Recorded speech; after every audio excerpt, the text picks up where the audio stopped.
lions. So not only did he kill 296 big game animals, including 9 lions, he brought back animal specimens and donated them to the Smithsonian Institute. And you may get a chance to see some of those when we're there in about a year.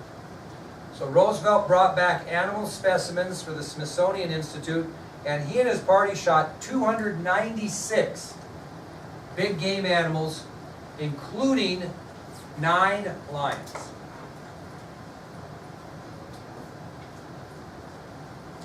Well, he gets back from Africa, and he finds himself in the middle of politics again, something he tried to get out of.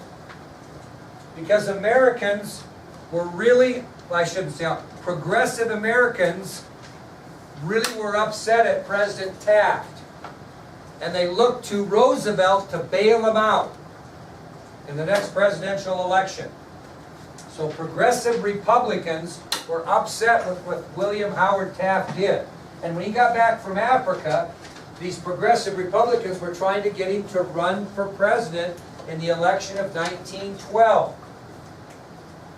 And he decided he would, but he couldn't run for the Republican Party because the progressive Republicans didn't represent all the Republicans. So a new political party was formed in which Roosevelt ran, known as the Bull Moose Party. So Roosevelt will run for the presidency again in 1912, and he will run as a member of the newly formed Bull Moose Party. How the heck did they come up with that name? Anybody want to guess? Probably because that's one of the things. What? That's a good guess. That's what most kids say. Actually, the party got its name because a reporter asked Roosevelt how he felt one day on the campaign trail, and he said, "I feel as strong as a bull moose." Not this campaign trail, but one prior. And so when he came back, a reporter remembered that he said one time, "I feel as strong as a bull moose." And that's where the Bull Moose Party came from. Here were the other candidates in the election of 1912. There's actually going to be 4 parties, believe it or not, in 1912. 4 parties. First party we know is going to be the Bull Moose Party, who has who running for president? Roosevelt. The second party is going to be the Socialist Party. Socialist Party. And a fellow by the name of Eugene V. Debs is going to run for the Socialist Party. So you got Bull Moose Party with Roosevelt, Socialist Party with Eugene V. Debs. President Taft is going to run for re-election for the Republican Party.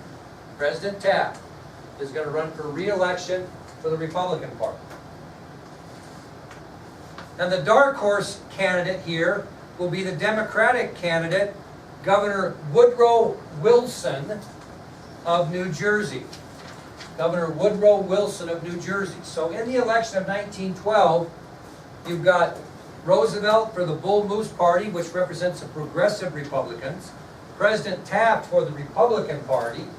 The Socialist Party will run Eugene V. Debs, and the Democratic Party will run dark horse candidate Governor Woodrow Wilson of New Jersey.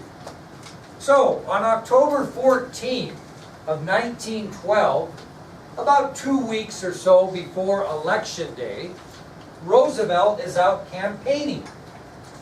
And he's scheduled to give a speech in Milwaukee, Wisconsin. So again, on October 14th, 1912, about 2 weeks or so from Election Day, former President Roosevelt's campaigning, give a speech in Milwaukee, Wisconsin.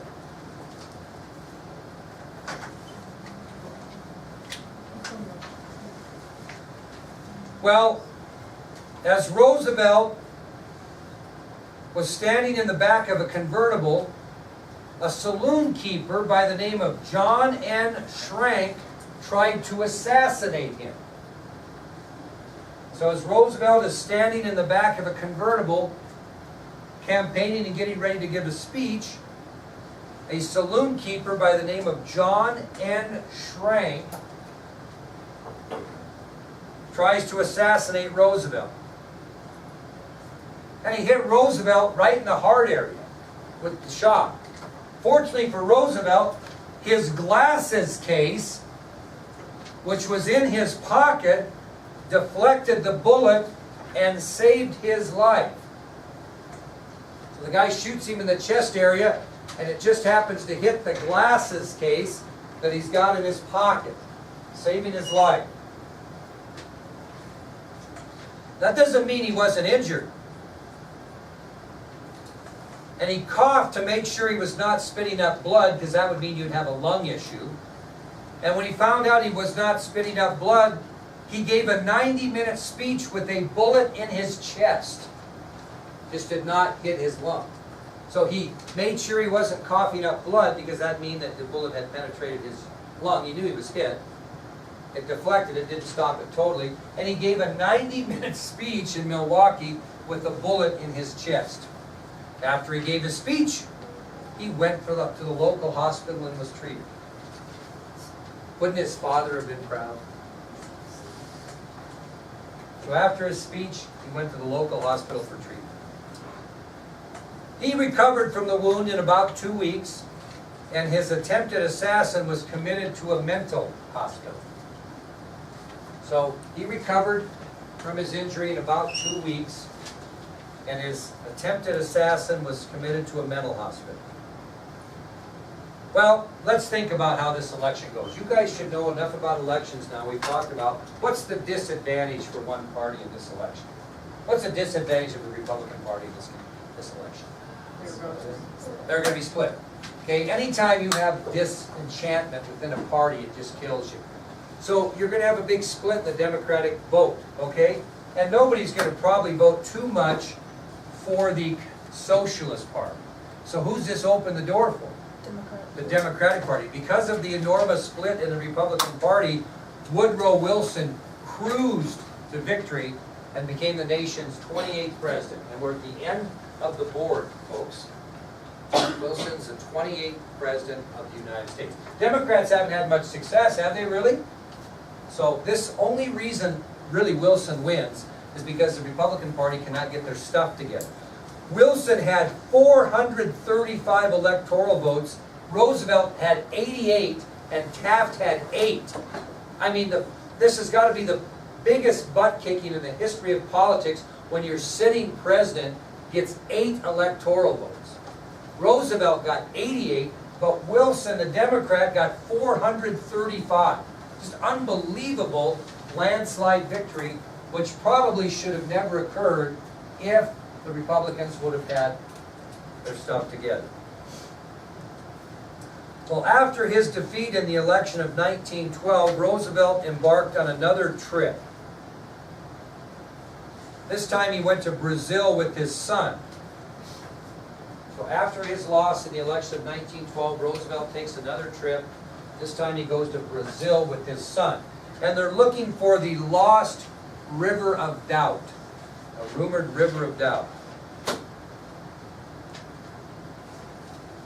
Now they didn't find the lost River of Doubt, but they did find a tributary of it, which means water that runs into a river.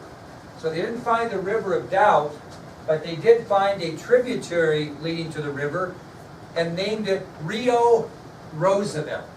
Rio Roosevelt. So as they look for this famous lost River of Doubt, they don't find the River of Doubt itself, but they find a tributary which they name Rio Roosevelt. Well, this expedition was very hard on Roosevelt's health. He came back home 55 pounds lighter than when he left. He lost 55 pounds during this trek to try to find the River of Doubt. Lost 55 pounds.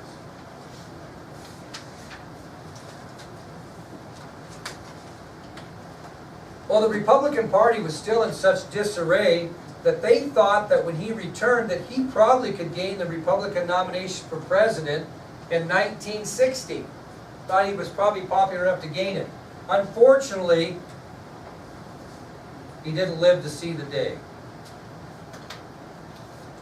Well, I'm telling you wrong. It didn't happen. He didn't get the nomination, and then he finally died on January 6th of 1919 of an unexpected blood clot in the heart. So he came back and didn't get the nomination in 1916, and then died of a blood clot in the heart on January 6, 1919, at the age of 60.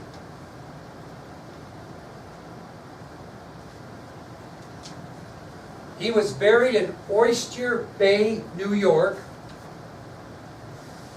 near his home known as Sagamore Hill.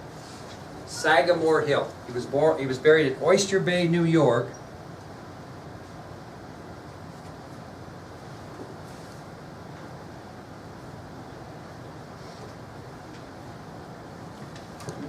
In Sagamore, New York. Sagamore Hill.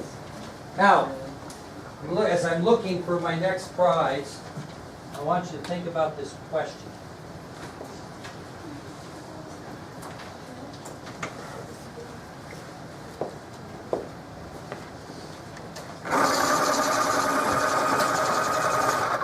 What is one major distinction that you can say about Theodore Roosevelt that you can't say about a lot of presidents?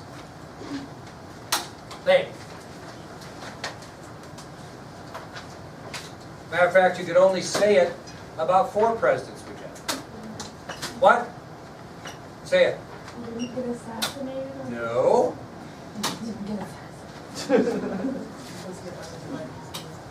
uh, 4 other presidents are in the same boat.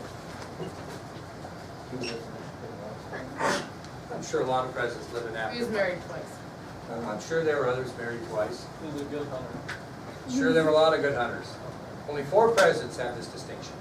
Served more terms after he was elected. All good guesses. You're going to really... He What? He's on Mount Rushmore. He's on Mount Rushmore. Woo! There you go. One of 4 presidents on Mount Rushmore. Who are the other ones? Lincoln, Washington, Jefferson. Okay, let's do our, get out your study sheets, kiddos. You're gonna be disappointed, but I need to go to my locker. Why? It's in there. What's it doing in there? You took, and then I was like, yeah. Okay, let's figure it out. Let's figure it out. Now, listen carefully, because I know you're thinking of this. I'll just memorize the letters. I'm going to tell you right now, they're not going to be in the same order. So if you said, oh, I'll go A, Z, F, whatever, remember that? Don't do that. Are you gonna keep the people the same? Absolutely. It'll be exactly the same, just not that order. I might get mine too. Hey, hurry up and go get them if you don't have them. I What's your never got score? one. You never got one? Mine at home. You're going to be in a world of hurt. You're going to have to probably just note it in your notes, which will be fine. What were you doing on? Were you gone? Did I not send you a text with pictures of it? So we got pictures, right? Take your phone. You got your phone? Okay. That was a lot of effort on my part to try to figure out how to do that. I have to know all these names. Yes. You're trying to kill me. Okay, here we go. Garza, who was the populist party candidate for president in the election of 1892? I assume you've got these all filled out, ready to go. Of course not. Of course not. Here we go. Who was the populist party candidate for president in 1892, Garza? I bet Olivia knows. Taylor. James B. Weaver. Nice job. Okay, who was a stalwart who was chosen as the Republican candidate for vice president in 1880, Olivia? Say that again? Who was the stalwart that was chosen as the Republican candidate for vice president in 1880? Chester A. Arthur. Chester A. Arthur. Very good. No, I am not. Wait, who Chester? Yeah. Let's just go A, How about this, Cherith? Who was the Democratic candidate for president in 1876?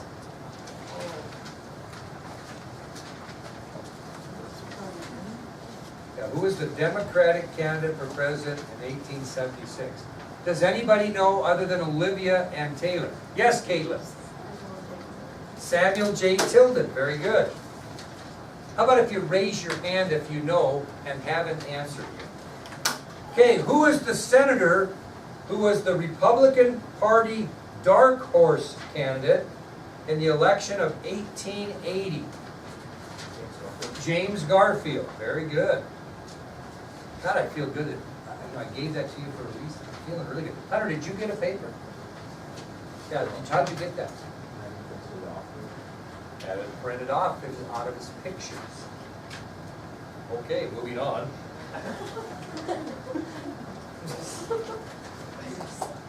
Who was the Republican nominee for president in 1896?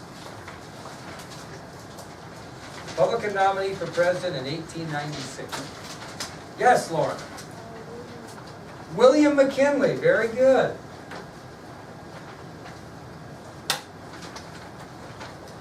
Okay, we talked about this today. Who was the lady who Theodore Roosevelt married after the death of his first wife? Okay, Edith Carroll, very good. Okay, we'll get to you. Whoa. Edith Carroll.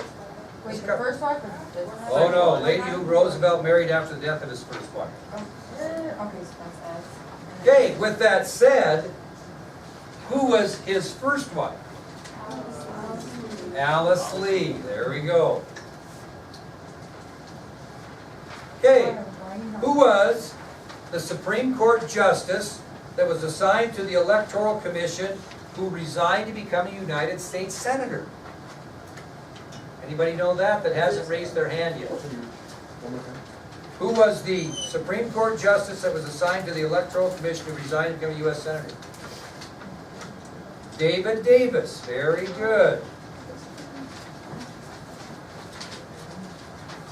Who was the first wife of President Benjamin Harrison? Anybody? Caroline Scott. Okay, Delaney, you got the next one. Who was the Secretary of State who referred to the Spanish-American War as that splendid little war? Delaney, I'm going to try to get you to get that one. Try to make some hay here. We got time. We'll get going. Yeah, I gotta make some hay. Making hay means you gotta keep going. Gotta make some hay on this. We'll let somebody help you, Delaney. How about it? I know it, it's in my notes. Well, let's make some hay on it. What do you got? John Hay. Oh, and moving on to Delaney. Who was the man who was nominated by two different political parties in the election of 1896? He was elected, and he was a terrible loser, never won election, but ran a bunch. Three-time, four-time loser, Delaney. Shh. William Jennings. William Jennings Bryan, very good. Okay, Elise, who was the second wife of President Benjamin Harrison? Second wife. Second wife. Oh Lord, you should know this one. Lord.